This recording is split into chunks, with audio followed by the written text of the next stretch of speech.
കർത്താവ് ഇന്ന് ഈ മക്കൾ പോകുന്ന വഴികൾ, ചെയ്തിരിക്കേണ്ട ജോലികൾ, പ്രോജക്റ്റുകൾ, പദ്ധതികൾ, അതുപോലെ തന്നെ കുടിശ്ശിക വന്നിട്ടുള്ള ഹോംവർക്കുകൾ, അതുപോലെ ഗൃഹപാഠങ്ങൾ, എന്തു തന്നെയായാലും കർത്താവ് നീ ഇപ്പോൾ ഏറ്റെടുക്കണം.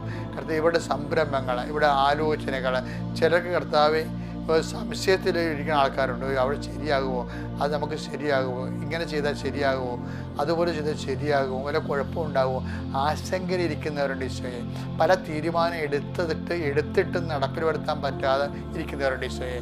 അവരൊക്കെ നീ ഇപ്പം സന്ധിക്കണം കർത്താവ്. കർത്താവ് ഒത്തിരിയേറെ ലീവുകളായല്ലോ എന്ന് വിചാരിച്ചുകൊണ്ട് കർത്താവ് വിഷമിക്കുന്നവരുണ്ട് ഈശോയെ. അതുപോലെ പലതരത്തിലുള്ള വിഷമതകൾ, ശമ്പളം കിട്ടാത്തതിനെ വിഷമിക്കുന്നവരുണ്ട് ഈശോയെ. ശമ്പളം കിട്ടിയാലും കർത്താവ് കടങ്ങൾ തീരാതെ ഇരിക്കുന്നവരുണ്ട് ഈശോയെ. അപ്പം ഇങ്ങനെ ഒരു കുരുക്കി ചെന്ന് ചാടിയിട്ടുള്ള സാമ്പത്തിക കുരുക്കിലാകപ്പെട്ടുള്ള മനുഷ്യരുണ്ട് കർത്താവ്.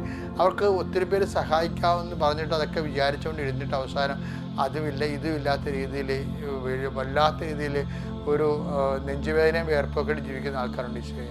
അവരെല്ലാം നീ ആശീർവദിക്കണം ഈശോ. കുടുംബത്തിൽ എപ്പോഴും പറഞ്ഞ് സാമ്പത്തിക വിഷയം പറഞ്ഞു, അല്ലെങ്കിൽ വേറെ എന്തെങ്കിലും തകർച്ച സംഭവിച്ചത് നമ്മളെ ശ്രദ്ധിക്കേണ്ടതായിരുന്നു, പറഞ്ഞിട്ടും ശ്രദ്ധിച്ചാലേ ഇപ്പോഴെങ്ങനെ ഇരിക്കണം എന്നൊക്കെ പറഞ്ഞിട്ട് അങ്ങോട്ടും ഇങ്ങോട്ടും വഴക്കിടുന്ന ഓരോ കാര്യങ്ങളില്ലേ ഈശോയെ.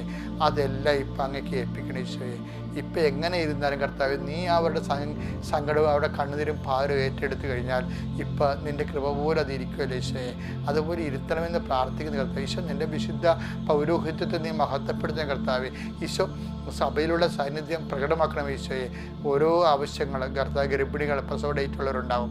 ചിലപ്പോൾ ഇന്ന് ആദ്യമായിട്ട് പേപ്പറിട്ട് നോക്കുമ്പോൾ ഇന്ന് ആദ്യമായിട്ട് പ്രഗ്നൻ്റ് ആയിട്ടുള്ള മക്കളുണ്ടാവും. അവരുടെ സന്തോഷത്തെ കർത്താവ് അങ്ങനെ തിരിച്ചറിയുക. അവരുടെ കുഞ്ഞിനെ നീ വയറ്റിലെ കുഞ്ഞിനെ സംരക്ഷിക്കണമെന്ന് പ്രാർത്ഥിക്കുന്ന ഈശോയെ. അമ്മയും കുഞ്ഞും സുഖമായിട്ടിരിക്കാനും ആരോഗ്യമായിട്ടുള്ള കുഞ്ഞിനെ പ്രസവിക്കാനും കർത്താവ് നീ എല്ലാ ഗർഭിണികളുടെ വയറിനെ സ്പർശിക്കണേ കർത്താവ്. എല്ലാ രോഗികളെ നീ സ്പർശിക്കണേ കർത്താവ്. ഈശോ ശരീരത്തിൻ്റെ വിവിധ ഭാഗങ്ങളും മുഴയും സിസ്റ്റമുള്ളവരെ നീ സ്പർശിക്കണേ കർത്താവ്. കണ്ണിന് കാഴ്ചക്കുറവുകളും ചെവിക്ക് കേൾവിക്കുറവുള്ളവരും സ്രാവങ്ങൾ പുറപ്പെടുന്നവരെ സ്പർശിക്കണേ കർത്താവ്. രോഗപീഠകൾ കാരണം മരുന്നൊഴിയാത്ത കുടുംബങ്ങളും മരണത്തിനും മണമുള്ള വിഷയങ്ങളിൽ ജീവിതം ഭാരമായിട്ട് തോന്നുന്നവർ കർത്താവ്. പലതരത്തിൽ കർത്താവ് ഉത്തരവാദിത്തം ചെയ്യാൻ പറ്റാത്ത, ചിരിച്ചിട്ടോ സന്തോഷിച്ചിട്ടോ സൗഹാർദ്ദത്തോടെ സംസാരിച്ചിട്ടോ മാസങ്ങളായിട്ടുള്ള കുടുംബങ്ങളും വ്യക്തികളുണ്ട് ഈശോയെ. അവരെല്ലാം ഇന്നത്തെ ദിവസം ഒരു സുപ്രഭാതത്തിൽ ഈ പ്രാർത്ഥനയുടെ ശക്തിയാൽ, കൃപാസനത്താരം നടന്ന 10,000കണക്കിന് ആരാധനയുടെ ദൈവികമായ ശക്തിയാൽ നിൻ്റെ ഭാരങ്ങൾ, പാപങ്ങൾ, മ്ലാനമായ അവസ്ഥകൾ യേശു ക്രിസ്തുവിൻ്റെ നാമത്തിൽ മാറിപ്പോകട്ടെ. സ്തുതിക്കട്ടെ. ഹല്ലേലൂയ.